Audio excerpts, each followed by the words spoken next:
తెలంగాణలో అకాల వర్షాలు, ఈదురు గాలులు, వడగండ్లతో పంటలు నష్టపోయిన రైతులకు ఎకరానికి 10,000 చొప్పున పరిహారం అందించాలని తెలంగాణ ప్రభుత్వం నిర్ణయించింది.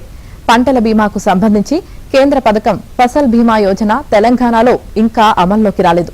దీంతో రాష్ట్ర బడ్జెట్ నుంచే నష్టపరిహారం ఇవ్వాలని ప్రభుత్వం నిర్ణయించినట్లు సమాచారం. ఈ యాసంగి సీజన్లో అకాల వర్షాలతో 8,408 ఎకరాల్లో పంట నష్టం జరిగినట్లు రైతుల వారీగా నివేదిక అందింది.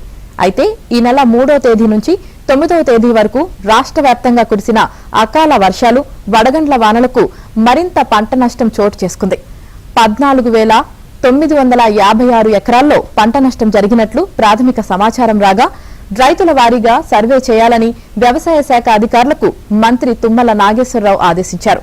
ఈ సర్వే పూర్తయితే మొత్తం కలిపి సుమారు 20,000 ఎకరాల వరకు లెక్క తేలే అవకాశాలున్నాయి. 20,000 ఎకరాలకు ఎకరానికి 10,000 చొప్పున నష్టపరిహారం పంపిణీ చేయడానికి 20 కోట్ల నిధులు అవసరమవుతాయి.